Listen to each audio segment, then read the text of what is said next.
ನಮಸ್ಕಾರ. ಇವತ್ತಿನ ಈ ವಿಡಿಯೋದಲ್ಲಿ ಪ್ರಶ್ನೆ ಏನಪ್ಪ ಅಂದರೆ, ಮೇಡಮ್ ಕೈಮದ್ದಿನ ಜೊತೆಯಲ್ಲಿ ಬ್ಲ್ಯಾಕ್ ಮ್ಯಾಜಿಕ್ ಮಾಡಿ ಕೆಲವೊಂದೆಲ್ಲ ಏನೋ ಇಂಗ್ರೀಡಿಯೆಂಟ್ಸ್ ಸೇರಿಸಿ ಹಾಕ್ತಾರೆ, ಅದರಿಂದ ಆತ್ಮಗಳ ಹಾವಳಿ ಜಾಸ್ತಿ ಆಗುತ್ತೆ, ಭೂತ ಪ್ರೇತಗಳ ಕಾಟ ಜಾಸ್ತಿ ಆಗುತ್ತೆ ಅಂತೇಳಿ ಹೇಳಿದ್ದೀರಲ್ಲ ವಿಡಿಯೋದಲ್ಲಿ. ಅದನ್ನು ಇನ್ನಷ್ಟು ಡೀಟೇಲಾಗಿ ನನಗೆ ತಿಳಿಸ್ಕೊಡಿ ಮೇಡಮ್, ನನಗೆ ಕೆಲವೊಂದು ಅನುಭವ ಆಗ್ತಾ ಇದೆ, ಹಾಗಾಗಿ ನೀವು ವಿಡಿಯೋ ಮುಖಾಂತರ ತಿಳಿಸ್ಕೊಡಿ ಅಂತೇಳಿ ಕೇಳ್ಕೊಂಡಿದ್ದಾರೆ. ನೋಡಿ, ನಾರ್ಮಲಾಗಿ ಕೈಮದ್ದು ಹಾಕಿದಾಗ ಬರೀ ಕೈಮದ್ದು ಅಂತೇಳಿ ಇರುತ್ತೆ, ಅದನ್ನು ವಾಮಿಟ್ ಮುಖಾಂತರವಾಗಿ ತೆಗೆಸಿದಾಗ ಅದು ಕ್ಲಿಯರ್ ಆಗುತ್ತೆ.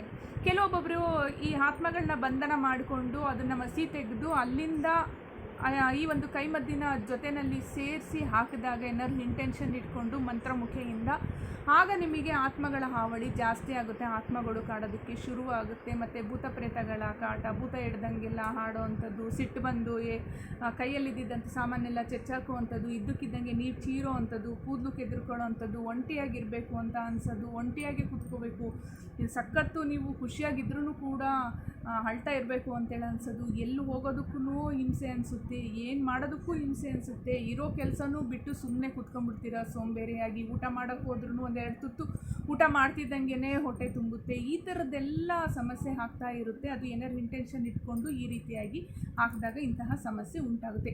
ನೋಡಿ ಹೇಗೆ ಇದು ಸ್ಟಾರ್ಟ್ ಆಗುತ್ತೆ ಅಂತ ಅಂದರೆ, ಒಂದು ಚಕ್ರ ಏನಾದರೂ ಬ್ಲಾಕೇಜಸ್ ಆದಾಗ ಬೇರೆ ಬೇರೆ ಚಕ್ರಗಳೆಲ್ಲ ಬ್ಲಾಕೇಜಸ್ ಆಗ್ತಾ ಬರುತ್ತೆ, ಹಾಗಾಗಿ ಈ ಥರ ಸಮಸ್ಯೆ ಉಂಟಾಗುತ್ತೆ. ಇದು ಯಾವುದೇ ಕಾರಣಕ್ಕೂ ತಲೆಗೆ ಹೇರದೇ ಇದ್ದಂಗೆ ನೀವು ಹಾಗೇ ಕಂಟ್ರೋಲ್ ಮಾಡಿಕೊಂಡು ಎಲ್ಲಾದರೂ ಒಳ್ಳೆ ಕಡೆ, ಇಲ್ಲೇ ಬರಬೇಕು ಅಂತಿಲ್ಲ, ಒಳ್ಳೆ ಕಡೆ ಎಲ್ಲಾದರೂ ಹೋಗಿ ತೆಗೆಸ್ಕೊಂಡು, ಅಂದರೆ ಇಂಟೆನ್ಷನ್ ಇಟ್ಟಿರ್ತಾರಲ್ಲ, ಇಂಟೆನ್ಷನ್ ಇಟ್ಟು ನಮ್ಮ ಪ್ರಭಾವಳಿನಲ್ಲಿ ಬ್ಲಾಕ್ ಮಾಡಿರ್ತಾರಲ್ಲ, ಅದನ್ನು ನೀವು ತೆಗೆಸ್ಕೊಳ್ಳೋ ಅಂಥ ವ್ಯಕ್ತಿ ಕರೆಕ್ಟಾಗಿ ಅವ್ರು ತೆಗಿತಾರೆ ಅಂದರೆ ಮಾತ್ರ ಹೋಗಿ ನೀವು ತೆಗೆಸ್ಕೊಳ್ಳಿ, ಅಲ್ಲಿಗೆ ಅದು ಕ್ಲಿಯರ್ ಆಗುತ್ತೆ. ನಾರ್ಮಲ್ ಕೈಮದ್ದಿತ್ತು ಅಂದರೆ ಬರೀ ವಾಮಿಟ್ ಮುಖಾಂತರವಾಗಿ ಅಥವಾ ಲೂಸ್ ಮೋಷನ್ ಮುಖಾಂತರವಾಗಿ ಅದು ಕ್ಲೀನ್ ಆಗ್ತಾ ಹೋಗುತ್ತೆ.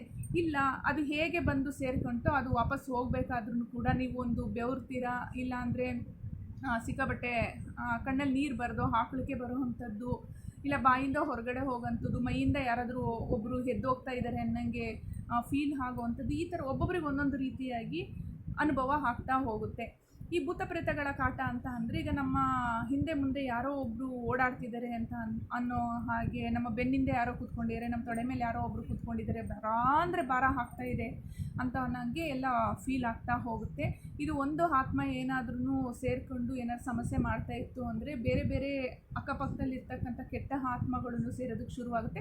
ಇದು ಹೇಗೆ ಅಂದರೆ, ಯಾವುದಾದ್ರೂ ಒಂದು ಹಾಳು ಬಿದ್ದಿರ್ತಕ್ಕಂತಹ ಮನೆ ಇರುತ್ತೆ ನೋಡಿ, ಆ ಮನೆಗೆ ಯಾವುದಾದ್ರೂ ಒಂದು ಕೆಟ್ಟ ಆತ್ಮ ಇತ್ತು ಅಂತ ಅಂದರೆ ಬೇರೆ ಬೇರೆ ಆತ್ಮಗಳನ್ನು ಕೂಡ ಹೋಗಿ ಅಲ್ಲಿ ಗೂಡು ಮಾಡ್ಕೊಳ್ತವಂತೆ. ಅದೇ ಥರನೇ ಇಲ್ಲೂ ಕೂಡ ಅಷ್ಟೇ.